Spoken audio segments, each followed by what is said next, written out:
JW advance 2025 paper 1 से matrices का ये सम चलिए सॉल्व करते हैं। Consider the matrix P given as follows. Let the transpose of a matrix X be X transpose, then the number of 3 by 3 invertible matrices Q with integer entries such that Q inverse is equal to Q transpose and PQ is equal to QP is what? ये question मैंने लिया है section 1 of the paper से, where there is only one correct answer. So yes, with that, let's begin solving the question. Just like any other JEE advanced question, given conditions को simplify करके ही हमारा answer आएगा. So given conditions लिख ले, Q inverse is Q transpose and PQ is equal to QP. Q inverse is Q transpose and PQ is equal to QP. इस condition में दोनों sides को multiply कर ले with Q. So you have Q into Q inverse is Q into Q transpose. Q into Q inverse मतलब identity matrix I and इसको रहने दे Q into Q transpose. अभी Q के बारे में कुछ पता नहीं है, so you can take the matrix Q as A1, A2, A3, B1, B2, B3 and C1, C2, C3. In that case जो Q transpose आएगा, that is going to be first row becoming the first column, that is A1, A2, A3, second row becoming the second column which is B1, B2, B3 and third row becoming the third column which is C1, C2, C3. इस Q को यहां से rub out कर ले. And yes, as per this equation we had Q into Q transpose, मतलब this into this equal to an identity matrix, मतलब this is equal to 1 0 0 0 1 0 and 0 0 1. इन दोनों matrices को multiply कर दे, so you are going to have इधर का element as first row first column, मतलब A1 square plus A2 square plus A3 square. So first element A1 square plus A2 square plus A3 square. इधर का element मतलब first row second column is obtained from first row here, second column here. That will be A1 B1 plus A2 B2 plus A3 B3. Similarly बाकी सारे elements भी निकाल. यहाँ का आएगा first row third column, first row third column. So A1 C1 plus A2 C2 plus A3 C3. I know the multiplication is long, but ये पूरा multiplication जरूरी है because that's the only way you will get the correct answer. Then this मतलब इधर second row first column, so second row first column. It will be B1 A1 plus B2 A2 plus B3 A3. फिर यहाँ का element second row second column, so second row second column B1 square plus B2 square plus B3 square. Then second row third column, so B1 C1 plus B2 C2 plus B3 C3. Then यहाँ पे third row first column, that is C1 A1 plus C2 A2 plus C3 A3. फिर यहाँ का element third row second column C1 B1 plus C2 B2 plus C3 B3 and finally यहाँ का element that is this into this C1 square plus C2 square plus C3 square. And like I said this is equal to the identity matrix. So when you compare to individual terms compare करेगा तो इसका value ये बनेगा, इसका value ये बनेगा and so on. But इसके आगे ज्यादा कुछ सिंप्लीफिकेशन हो नहीं रहा है अभी तक. So at this step you can start simplifying the second condition they have given. So PQ equal to QP, तो PQ फाइंड करना स्टार्ट कर दे. उन्होंने मैट्रिक्स P देके रखा था क्वेश्चन में, that is this matrix. So P मतलब 2 0 0 0 2 0 एंड 0 0 3. मैट्रिक्स Q तूने अभी अभी यहां पर लिया था which is A1 A2 A3, then B1 B2 B3 and then C1 C2 C3. अगर मल्टीप्लाई करेगा तो you are going to have first element here as this into this, मतलब 2A1 plus 0B1 plus 0C1 मतलब simply 2A1. Similarly यहां का element is first row second column, ये आ जाएगा 2A2. यहां का element first row third column मतलब ये आ जाएगा 2A3. फिर यहां का element second row first column ये आ जाएगा 2B1. यहां का element second row second column that is 2B2. यहां का element second row third column मतलब 2B3. यहां का element third row first column that is 0A1 0B1 and 3C1, सो ये बनेगा 3C1. यहां का element third row second column मतलब 3C2 एंड फाइनली इधर थर्ड रो थर्ड कॉलम मतलब 3C3. अब QP भी निकालना है. मैट्रिसेस को दोबारा लिख के टाइम पास मत कर, सीधा यहीं से मल्टीप्लाई कर ले. सो QP मतलब Q का रोज लेने का, P का कॉलम्स लेने का. So first row first column ये बनेगा 2A1. इसको थोड़ा रब आउट कर ले. Yes, so we have 2a1. The next element first row second column ये बनेगा 2a2 एंड यहां का फर्स्ट रो थर्ड कॉलम ये बनेगा 3a3. कंटिन्यू कर, यहां का element second row first column मतलब 2b1, second row second column मतलब 2b2 and second row third column ये आएगा 3b3. सिमिलरली थर्ड वाला ले, third row first column 2c1, third row second column 2c2 and third row third column 3c3. Now as per the question इस condition में बोला है PQ is equal to QP, मतलब ये मैट्रिक्स और ये मैट्रिक्स तेरा सेम है. कंपेयर करेगा तो 2a1 2a1 वो तो वैसे भी सेम है, 2a2 इक्वल टू 2a2 वो भी सेम है, 2a3 इक्वल टू 3a3. यहां से एक इंपॉर्टेंट कंडीशन आएगा. I will write it on a fresh page. We got 2a3 equal to 3a3. अब a3 अगर तू कट करेगा ना तो 2 इक्वल टू 3 आएगा which is not possible. So तुझे 2a3 को राइट में लेना होगा. That will give you 3a3 minus 2a3 equal to 0. ये बनेगा a3 equal to 0 and you get an important condition in the question. a3 का value तेरा 0 आ गया. कुछ और टर्म्स कंपेयर कर, you will get some more conditions. 2b1 वो तो सेम है, 2b2 वो भी सेम है, 2b3 equal to 3b3. If 2b3 is 3b3 तो सेम वर्किंग से तेरा b3 का वैल्यू भी 0 ही आएगा. So I will write it here only, a3 equal to b3 equal to 0. और भी देख लो, और भी कुछ टर्म्स तेरे 0 बन जाएंगे. 3c1 2c1, so yes 3c1 equal to 2c1 मतलब c1 भी 0 बनेगा. सो इक्वल टू, सॉरी यहां पे लिख ले इक्वल टू c1. और 3c2 इक्वल टू 2c2 मतलब c2 भी तेरा 0 बनेगा. So equal to c2.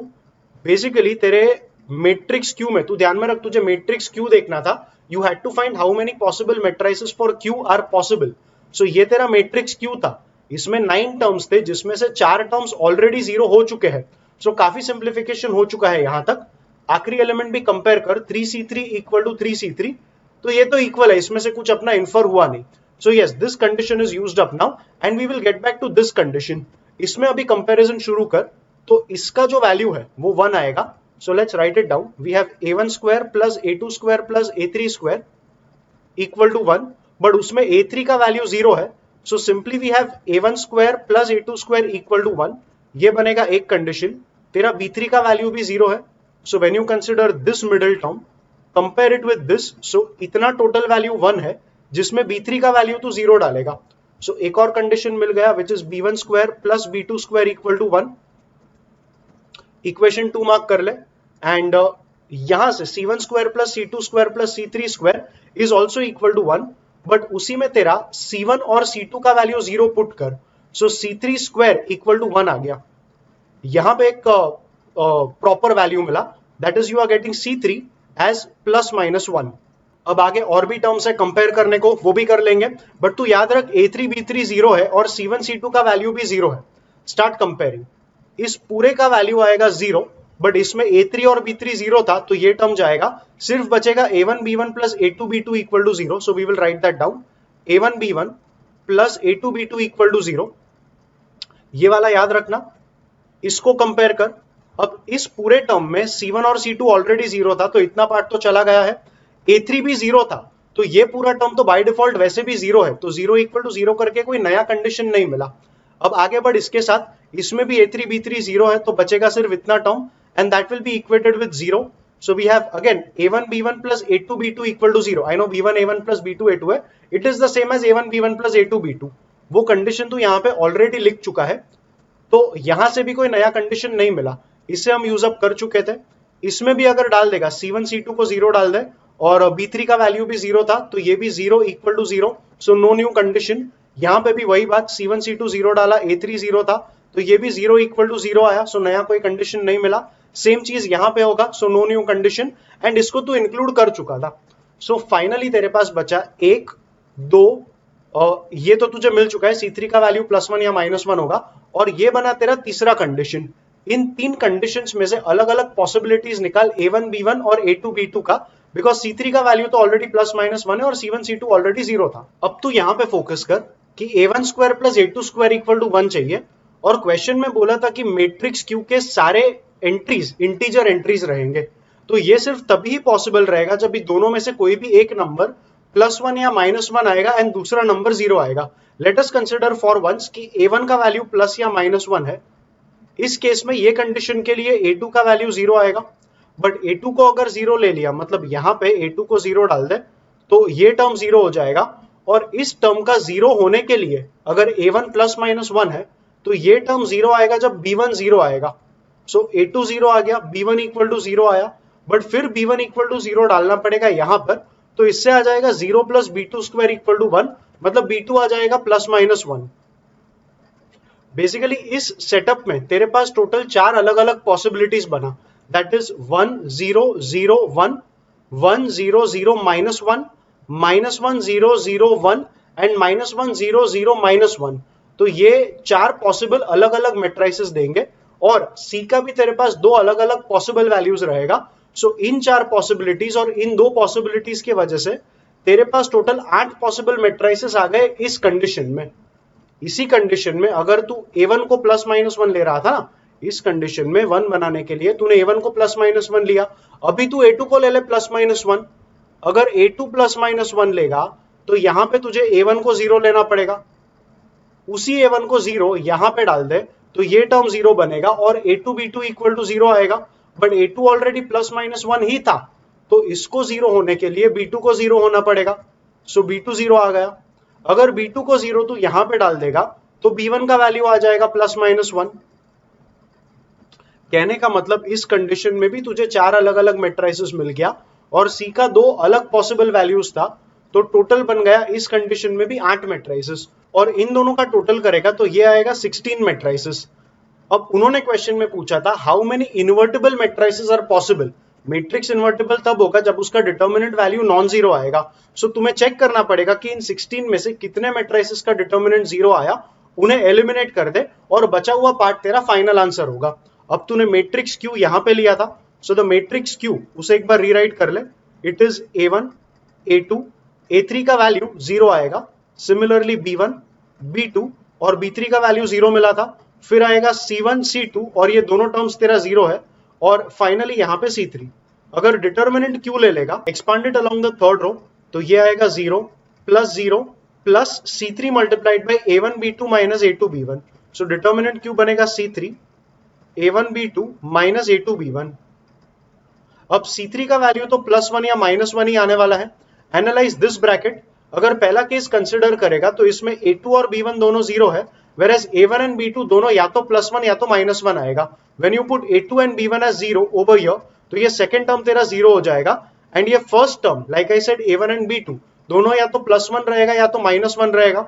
सो ये प्रोडक्ट आ जाएगा या तो +1 या तो -1। सो ये बना +-1 -0, मतलब ओवरऑल ब्रैकेट बनेगा +-1, और C3 भी था +-1, तो ओवरऑल मल्टीप्लाई करके डिटर्मिनेंट Q आएगा या तो +1 या तो -1। बेसिकली 0 नहीं आएगा। अगर डिटर्मिनेंट 0 नहीं आया तो इस केस में सारे मैट्रिसेस तेरे इन्वर्टिबल रहेंगे। सिमिलरली सेकंड केस में भी वही होगा। C3 तो वैसे भी +-1 था, इस केस में A1 B2 तेरा 0 आएगा, मतलब ये वाला टर्म 0 बनेगा, whereas ये जो दूसरा वाला टर्म है it will become +-1।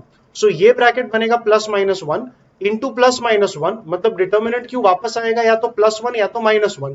So in all 16 cases the determinant Q value is not equal to 0. In fact, in all 16 cases, determinant Q का value या तो +1 आएगा या तो -1 आएगा. Basically, all these 16 possible matrices are invertible matrices. So, final answer इस question का आएगा तेरा option C. And now let's check the answer in the official answer key. Yes, it says option C is the right answer. And with that, we are done with this particular question. I hope ये solution आपको काफी अच्छा लगा. Matrices अगर अच्छे से पढ़ना है तो पूरे प्लेलिस्ट का लिंक मैंने डिस्क्रिप्शन में रखा हुआ है। वीडियो को लाइक करना, कमेंट करना कि तुम्हें यह सम कैसा लगा, चैनल को सब्सक्राइब करना, और हम मिलेंगे अगले वीडियो में।